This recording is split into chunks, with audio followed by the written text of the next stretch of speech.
Bab 23. Datang untuk memberi salam mereka kepada Tuan L. Bagaimana mungkin? Bagaimana pria ini bisa mengatakan hal itu? Rahasia terdalam Yuli Kartawiraja dan Heri Tanomo telah terungkap. Mereka berdua berdiri kaku. Karena tertegun mereka bahkan tidak menyadari bahwa Lintang dan Liana telah pergi. Ketika Lintang dan Liana berjalan ke mal, Liana masih kelihatan sangat terkejut. Liana tidak pernah membayangkan bahwa Lintang akan memberikan pasangan Yuli Kartawiraja ucapan yang menohok hanya dengan beberapa kata. Dilihat dari ekspresi terkejut mereka, tampak jelas kalau ucapan Lintang tepat sasaran. Lintang, apa yang tadi kamu katakan benar? Dan bagaimana kamu bisa tahu? Liana bertanya saat menatap Lintang. Mata indahnya penuh dengan rasa ingin tahu yang tak ada habisnya. Untuk beberapa alasan, Liana baru menyadari bahwa suaminya sama seperti monster. Seolah-olah dia tahu segalanya dan bisa melakukan segalanya. Begitu Lintang melihat betapa penasaran Liana, Lintang menjawab dengan senyuman. Aku hanya mengada-ada. Siapa sangka keduanya begitu mudah dibodohi.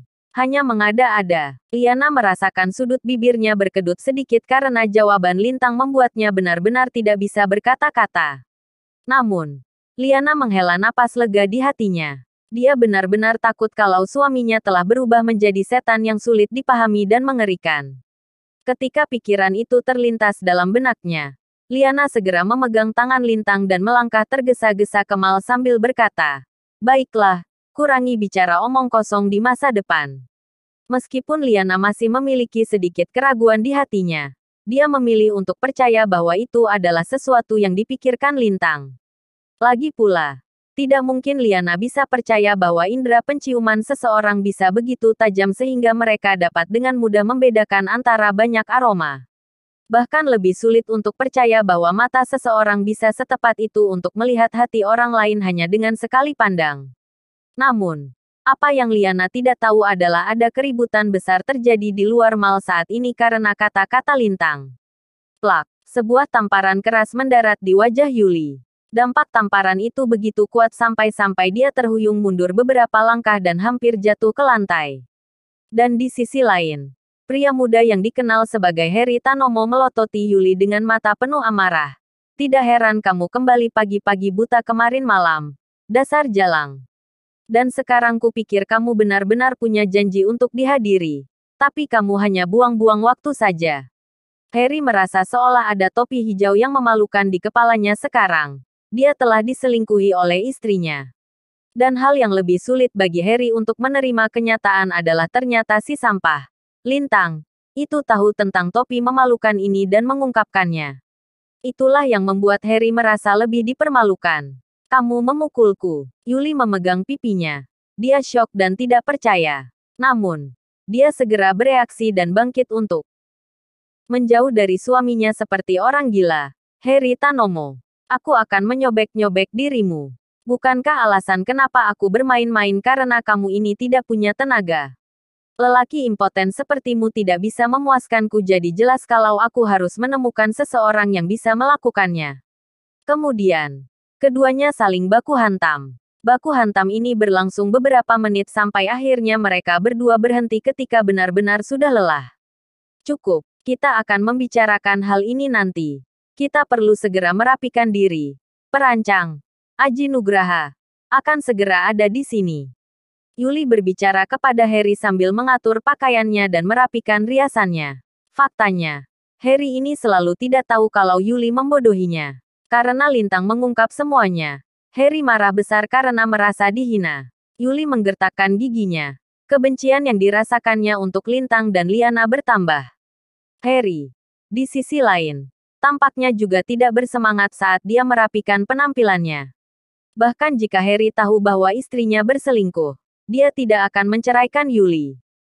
Apalagi, perusahaan Heri sekarang dikuasai oleh Yuli. Tanpa istrinya, Heri akan kehilangan banyak uang. Terutama kali ini, ketika perusahaan mereka telah membayar harga setinggi langit untuk mengundang Aji Nugraha, salah satu dari 4 desainer teratas di Jakarta. Tidak boleh ada kesalahan apapun. Jika tidak, semua uang itu akan sia-sia. Oleh karena itu, mereka berdua menunggu dengan tenang dalam kondisi sama-sama paham. Namun, pada saat bersamaan, Yuli disambut dengan pemandangan mengejutkan dari mobil hitam yang melintas satu demi satu dari jalan di depan.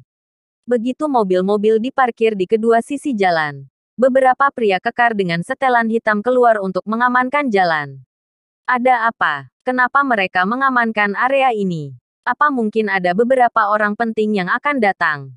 Yuli bertanya saat berpandangan dengan Harry. Itu tadi belum selesai. Seorang pria gemuk bergegas keluar dari mal bersama dengan sekelompok orang elit berpakaian rapi di belakangnya.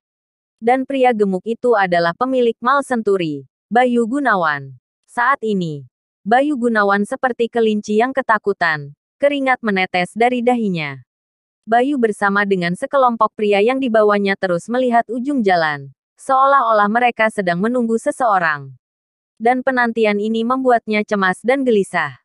Tamu agung siapa lagi yang akan datang? Sampai Bayu Gunawan sendiri yang menyambut. Yuli dan Harry sangat terguncang. Mereka tahu bahwa Bayu Gunawan, bos Mal Senturi, bisa dianggap sebagai tokoh terkemuka di Jakarta. Bahkan jika Prabu Kartawiraja datang secara pribadi, dia mungkin tidak akan keluar untuk menyambutnya. Tapi sekarang, tes. Di balik tatapan tak percaya Yuli dan Harry, beberapa Rolls-Royce mulai bergulir dari ujung jalan. Plat mobil yang terlihat ternyata plat nomor mobil dari ibu kota provinsi. Decitan rem mobil terdengar. Ketika iring-iringan Rolls-Royce berhenti di pintu masuk mal dan pintu mobil dibuka, sekelompok pria parubaya keluar dari mobil. Namun, mereka mengenali wajah orang-orang ini. Mata Yuli dan Harry hampir keluar dari kelopaknya. Itu Zaki Limantara, Pak Gubernur. Dan salah satu yang keluar dari mobil kedua, itu orang terkaya di Jakarta, Yahya Mahmud. Ya Tuhan, apa mungkin orang yang keluar dari mobil ketiga adalah Mayor Jenderal Distrik Militer Provinsi, Juna Darius. Petik 2. Terkejut. Pada saat ini, baik Yuli dan Harry hanya bisa merasakan bulu kuduk mereka berdiri. Mereka akhirnya mengerti kenapa sosok berpengaruh di kota Jakarta seperti Bayu Gunawan harus secara pribadi menyambut mereka dan gugup serta gelisah ketika melakukannya. Itu karena semua orang ini hadir di sini sekarang. Mereka adalah yang terbaik dari para pemimpin di provinsi ini. Dan mereka semua bisa mengguncang seluruh kota Jakarta dengan hentakan kaki mereka.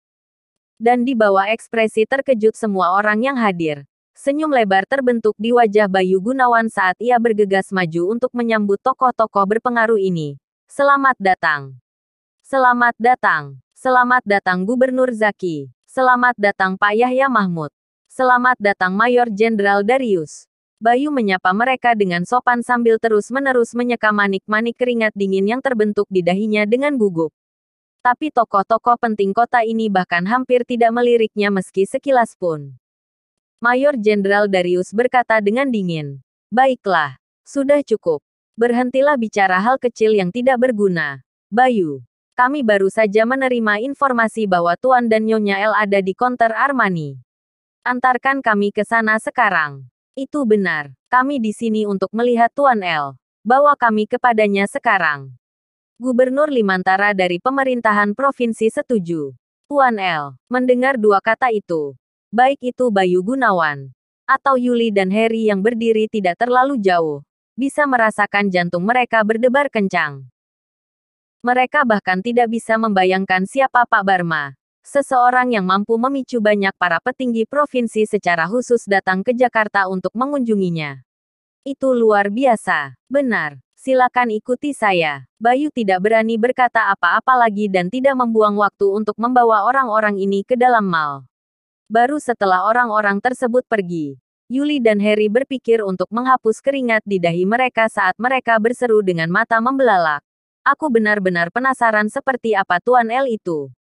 Kehadirannya saja membuat cemas para petinggi provinsi sehingga mereka datang untuk menghormati Tuan El. Ya, andai saja kita tahu siapa Tuan El ini. Pasangan itu saling menatap. Tatapannya penuh dengan rasa iri. Namun, Yuli tiba-tiba memikirkan sesuatu dan ekspresinya berubah jadi mencemooh. Baiklah.